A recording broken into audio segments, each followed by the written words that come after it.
네, 지금부터는 투데이 인사이트 시간으로 넘어가 보도록 하겠습니다. 뉴스를 통해서 인사이트를 한번 얻어보도록 하겠습니다. 네. 매일경제신문 추동훈 기자와 함께하겠습니다. 기자님 안녕하세요. 네, 안녕하세요. 좀 이슈를 이제 생각하다 보니까 이제 좀 겨울이지 않습니까? 네. 춥기도 하고 우리 맞아요. 이제 전기 가스 가스비 다 올라간 상황이다 보니까 이 기업과 관련된 얘기를 안 할 수가 없습니다. 한국전력 얘기인데 한국전력 투자하시는 분들은 아시겠지만 한국전력이 지금 몇십 조 이상의 적자를 보이고 있다. 그러다 보니까 돈이 없지 않습니까? 네. 그렇다면 돈을 이제 수급하기 위해서는 유상증자 내지는 이제 채권을 발행해야 되는데 이게 이제 채권 발행이 한전채라고 볼 수 있는데 지금 이 국회에서는 이 한전채 이 발행 한도를 좀 뭐랄까 확대하는 법안을 추진하고 있다고 합니다. 네. 당연하게 예상해 보면 그렇지 돈이 없으니까라는 생각도 들지만 그 이유가 있을 것 같아요. 그래도 어떻게 이런 얘기가 나왔는지 한번 살펴줄까요? 네, 지난주에 있었던 가장 큰 뉴스 중에 하나가 바로 이제 한전채 확대 법안이 국회 본회의에서 부결된 이슈입니다. 사실 이게 부결된 게 예상치 못했던 결과여서 지금 이슈가 되고 있는데요. 일단 한전채를 왜 확대하려 하는가 그 부분에 대한 말씀을 드려보겠습니다. 자, 말씀드린 대로 지금 한전의 적자 규모가 굉장히 커지고 있다. 이게 가장 큰 이유인데요. 한전의 올해 부채가 30조 가량이 넘을 것이다라는 이야기가 나오는 가운데 실제로 지난 3분기 기준으로 영업 손실을 21조 8,342억 원을 기록했습니다. 전년 동기 대비 273%나 오른 숫자인데요. 이렇게 부채가 많이 늘어나다 보니 말씀해 주신 대로 이제 유상증자라든지 이제 한전채를 발행해서 이러한 적자를 해결할 수 있는 방법들을 찾자. 이것이 이러한 이 법안의 발의 이유입니다. 현재 내놓은 법안은 이제 자본금과 적립금의 합에 2배까지의 한전채가 지금 발행될 수 있는데 법 개정을 통해서 이것을 6배까지 높이겠다. 이게 여야가 합의를 한 상황인데요. 이게 지금 부결이 되면서 이슈가 되고 있습니다. 자, 한전 같은 경우는 올해 부동산 매각도 발표를 했었고요. 올해 전기요금을 3차례가량 인상을 하겠다라고 발표하는 등 이 적자 문제를 해결하기 위해서 애를 쓰고 있는데 이 부분에 대한 이제 한전채 이제 확대를 놓고 여야가 대립하면서 한전에겐 위기가 올 수도 있다. 이런 목소리가 커지고 있는 상황입니다. 네, 그렇다면 전기요금이 국제 에너지 가격에 이렇게 반영하지 못하는 상황에서 여야 합의로 이렇게 통과를 했는데 부결까지 된 거잖아요. 네네. 이제 회사채 발행까지 막히면 결국 선택지는 요금 인상밖에 남지 않은 건데 부결이 된 이유가 있을까요? 네, 이 부결에 대한 이유에 대해서도 여당과 야당의 입장이 갈리고 있습니다. 일단은 이러한 이제 한전채의 한전의 부채가 늘어난 이유부터 한번 살펴봐야 될 것 같은데요. 여당 같은 경우에는 일단 탈원전으로 인해서 이제 전 정부의 정책으로 인해서 이러한 부채가 늘어났다. 그래서 이러한 문제를 해결하기 위해서 지금 채권 발행을 늘려야 된다는 주장을 하고 있고요. 야당은 반대 이야기를 하고 있습니다. 야당은 방만한 사업 경영 때문에 이러한 부채가 늘어났고 이 문제를 해결하는 것을 이제 전기요금 인상을 통해서 해결하자라는 주장을 하고 있는데요. 이렇게 여야가 입장이 갈리다 보니까 부결의 원인을 놓고도 이유가 갈리고 있습니다. 자, 여당 입장에서는 야당에서 합의를 해줬고 당연히 채권을 늘려주는 거를 발행을 늘리기 위한 거에 여야 합의가 끝난 법안인데 왜 이걸 부결시켰느냐라고 야당 탓을 하고 있고요. 야당 입장에서는 지금 이야기를 들어보니 사실 그렇게까지 정부가 주장하는 대로 납득할 만한 이유를 못 찾겠다. 경영에 조금 더 최적화를 통해서 문제 해결을 해야 되지 않겠냐라는 이야기이긴 합니다. 다만 이제 여야가 합의했던 법안이 부결됐다 보니까 이거에 대해서는 지금 양측 다 좀 당황을 하고 있는 상황이긴 합니다. 그래서 여당 입장에서는 다시 본회의를 열어서 이 법안을 통과시키겠다라는 입장이고요. 야당 또 일단 표면적으로는 이 부분에 대해서는 여야 합의가 있었다는 점을 존중해 다시 발의를 하고 다시 본회의에 올라간다면은 그때는 통과시켜 주겠다 정도의 입장이긴 합니다. 지금 물론 원전 이슈, 요금 인상까지도 걸려 있는데 제가 생각하기엔 그런 것도 있는 것 같아요. 한전채가 물론 적자 기업이긴 하지만 공기업이잖아요. 근데 이제 한전채를 이제 발행을 하다 보니까 한전채가 6%가 넘었었나요? 그러니까 이제 회사채가 발행이 안 되는 거예요.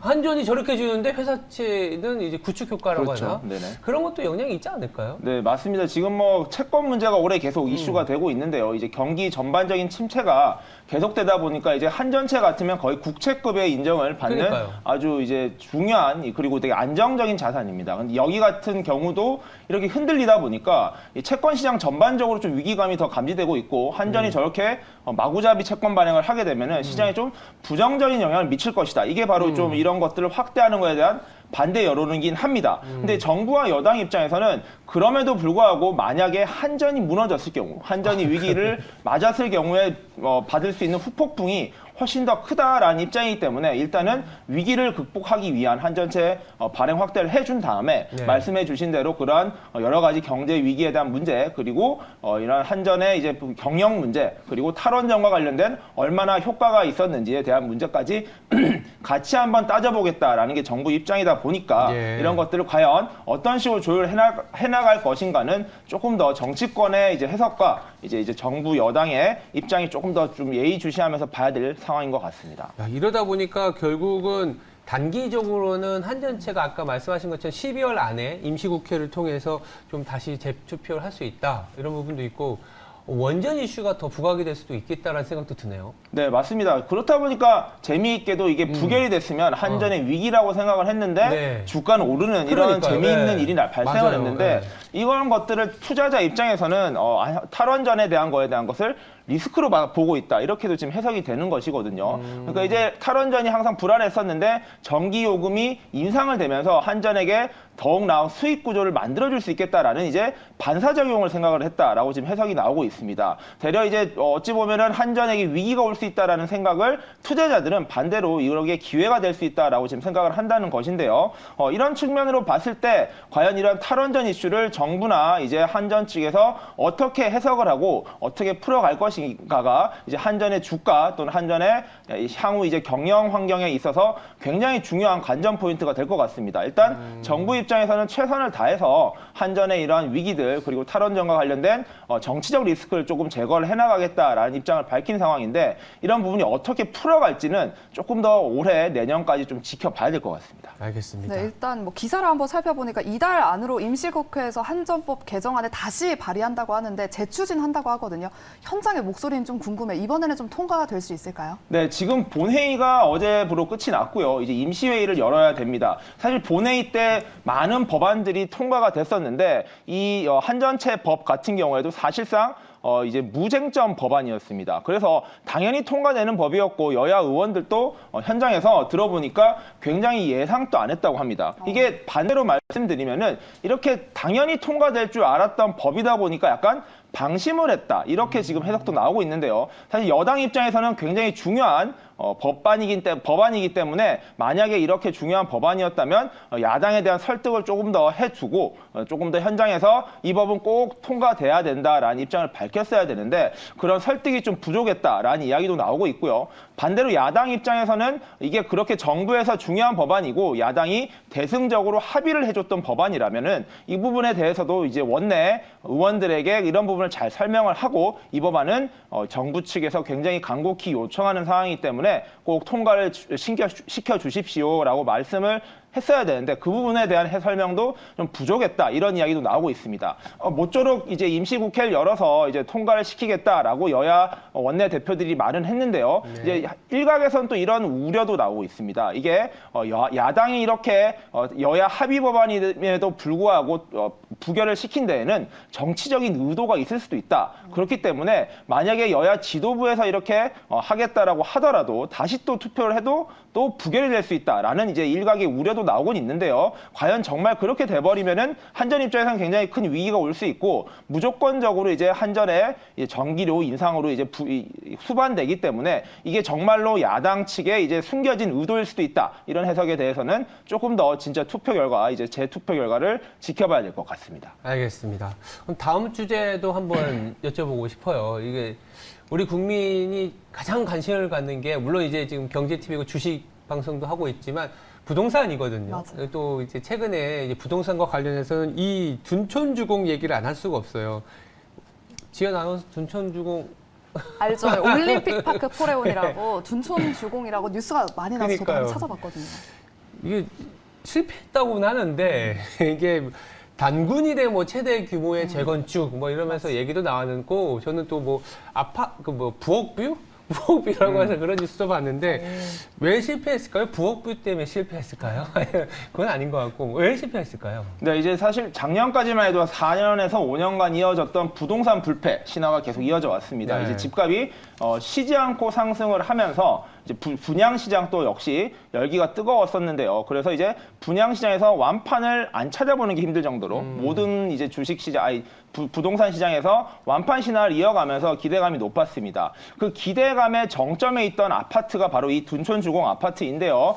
이게 항상 이렇게 달립니다. 단군일의 최대 이런 이제 키워드가 항상 달리던 아파트고요. 그만큼 이제 규모도 크고 규모가 큰 만큼 투자자들의 관심도 매우 높았던 아파트라고 보시면 될 것 같습니다. 이 아파트가 이제 지난주 이렇게 일반 분양을 했었는데요. 사실 저희가 찾아보지 않아도 이제 작년까지만 해도 이런 인기 아파트라면은 주변에서 이렇게 맞아요. 청약을 넣어봐라라고 이렇게 하거나 이렇게 뉴스들이 쏟아졌어야 되는데 일부 이제 청약을 하신 분이나 못 하신 분들의 이야기를 들어보면은 하는지도 몰랐다. 이런 말씀이 이제 들릴 정도로 그만큼 약간 열기가 식었다는 게 느껴지는데요. 자, 1순위, 2순위 평균 청약 경쟁률이 5.45대 1입니다. 사실 이제 서울 내고요. 이렇게 큰 규모의 단지, 인기 단지가 5.1, 5대 1이라는 이제 경쟁률을 기록했다는 점은 굉장히 낮은 겁니다. 그렇죠. 보통 이제 높은 경쟁률이 나오는 데는 뭐 100대 1이 나오기도 하고 네, 맞아요. 수백 대 1이 기본으로 나오는데 이 둔촌주공이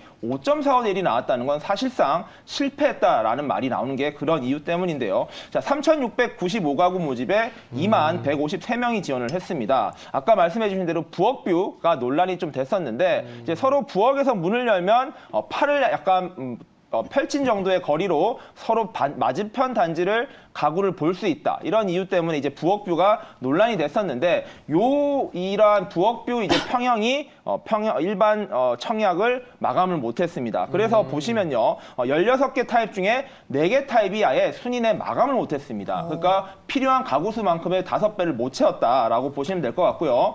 그 다음에 이러한 것들로 인해서 지금 둔촌주공의 아파트 분양의 실적이 굉장히 좋지 않을 것이다라는 이야기가 나오고 있습니다. 네, 이렇게 둔촌 주공이 청약 시장의 바로미터라고 불리면서 더 수요자들의 뜨거운 관심을 모았는데 이렇게 성적이 저조하면서 또 내년도에 청약 시장에도 이제 적신호가 켜진 것 같아요. 어떻게 보실까요? 네, 맞습니다. 일단은 지금 부동산 시장이 전반적으로 경기가 꺼져 있다는 거, 이게 지금 가장 큰 문제인데요. 지금 금리가 많이 오르면서 이제 대출 금리가 높아지면서 이제 가계 부담, 대출 부담이 큰 수요자들이 청약 시장에도 부담을 느끼고 있고요. 이거는 주택 시장 전반에도 같이 퍼져 있는 상황입니다. 그리고 부동산 시장에 아파트 가격이 떨어지고 있다는 거, 이 역시 이제 주식 시장, 부동산 시장에 투자를 망설이게 하는 이유인데요.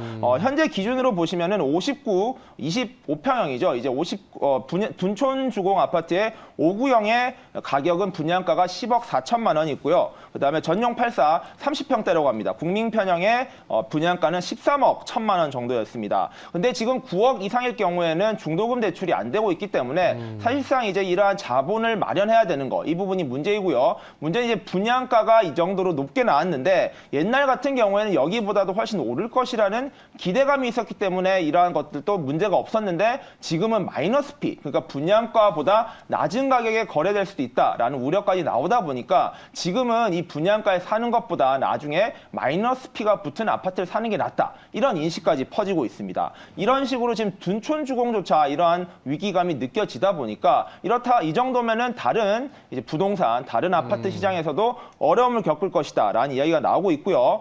뿐만 아니라 이제 서울만 해도 이 정도인데 이렇게 서울만 해도 이렇게 좋지 않으면 지방 같은 경우에는 더욱더 안 좋을 것이다라는 이야기도 나오고 있습니다. 대표적으로 지금 대구 같은 지역 같은 경우에는 부동산 상승기에 많은 아파트가 이제 공급에 들어가면서 이러한 이제 실제 공급이 지금부터 해서 충분히 이루어질 예정입니다. 이러한 공급이 많이 이루어지다 보니까 이제 대구라든지 이런 지방 경기, 지방 부동산 시장에서의 가격이 많이 하락이 되면서 중견 건설사들이죠. 지방 중견 건설사들의 부진이 계속되고 있다라고 좀 보시면 될 것 같습니다.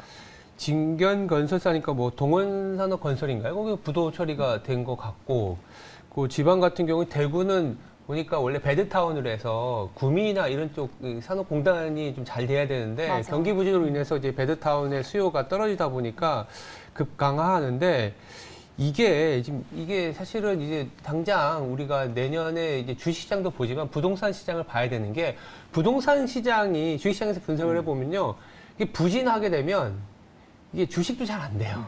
주식도 잘 안 되고, 그리고 의외로 또 부동산 시장이 좀 바닥지고 우상향한다. 네. 그러면 주식시장도 우상향하거든요. 이를테면 2014, 15년에 당시 최경환 경제부총리가 빚내서 집 사라. 근데 그때 주식을 샀으면 그 이후에 또 주식도 좋았거든요.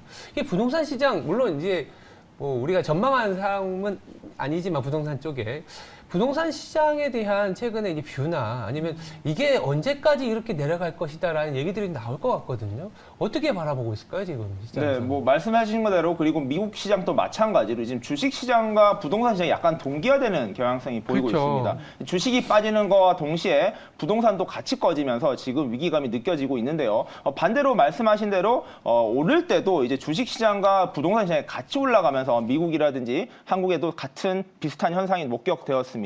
지금 보이시는 말씀해 주신 대로 이제 부동산 시장이 과연 이런 침체가 언제까지 지속될 것인가 이 부분에 대해서는 전문가들의 의견도 좀 갈리곤 있습니다. 이제 올해부터 처음으로 이제 하락이 시작했기 때문에 이러한 하락기가 하락점의 시작이다. 하락기의 이제 시작점에 있을 뿐이다. 앞으로 4에서 5년 중장기적인 하락이 불가피하다라는 입장도 있고요.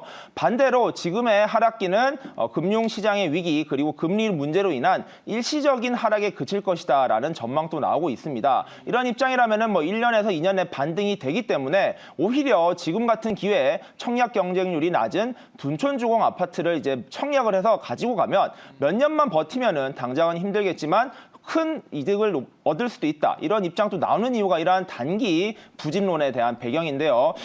사실 이제 예상은 쉽진 않습니다. 어쨌든 간에 말씀해 주신 대로 그리고 중앙은행의 결정대로 금리를 언제까지 올릴 것인가 그리고 어느 기간까지 올릴 것인가가 지금 미국과 한국의 경기가 어디로 갈 것이냐에 굉장히 중요한 바로미터 그리고 이제 기준점이 되기 때문에 만약에 이런 경기 부진이 계속 이어져서 이러한 금리 인상이 계속 더욱더 장기화된다면 부동산 시장의 위기도 더욱 커질 것 같습니다. 왜냐하면은 4, 5년간의 부동산 시장이 굉장히 많이 올랐기 때문에 가파른 상승을 한 부동산 시장에서 지금 하락의 징조도 굉장히 깊기 때문인데요. 만약에 1, 2년 내에 이러한 금리 상승이나 이제 대출 부담이 꺼지지 않는다면 아마 부동산 시장에서도 연쇄적인 붕괴가 나올 수 있다. 이런 이야기가 나오고 있기 때문입니다. 그렇기 때문에 결국에는 금융 정책과 경기 전반의 방향이 어디로 가느냐에 따라서 부동산 시장의 성패도 결정이 될 것이다. 이 정도로 정리해 볼 수 있을 것 같습니다.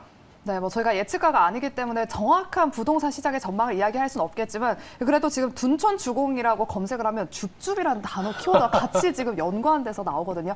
이 말씀해주신 뭐 마이너스 프리미엄, 마이너스 피 이런 이야기인가요? 이게 경쟁률이 이제 1대1이 넘어가면 네. 거기서부터는 가점순으로 이제 배정이 되게 됩니다. 그렇죠. 그렇게 되기 때문에 가점이 낮은 이제 청약 이제 지원자 같은 경우에는 사실상 청약에 대한 당첨될 기회가 없긴 한데요. 말씀 제가 드린 대로 지금이 기회다라고 노리고는 있는데 가점이 낮은 지원자 같은 경우에는 좀 아쉬움이 있을 텐데 만약에 지금 청약 경쟁률이 이제 완판이 안 됐기 때문에 이럴 경우에 나오는 경우가 말씀해주신 이제 줍줍이라는 겁니다. 이런 무순위 청약이라고 불리는 이 줍줍이 시행이 되게 되면은 그때부터는 가점과 무관하게 정말로 추첨제로 이거에 아파트 평형에 당첨되는 사람을 뽑는 방식입니다. 그렇다 보니까 지금 만약에 가점이 낮아서 당첨이 안 된 사람의 경우에 줍줍의라는 이제 무순위 청약으로 가게 됐을 때 그때를 잘 노리면은 둔촌주공을 이제 잡을 수 있는 기회도 있다라는 뜻으로 보시면 될 것 같습니다. 네, 알겠습니다. 오늘의 말씀 감사합니다. 매일경제신문 추동훈 기자님과 함께했습니다. 오늘 말씀 고맙습니다. 감사합니다.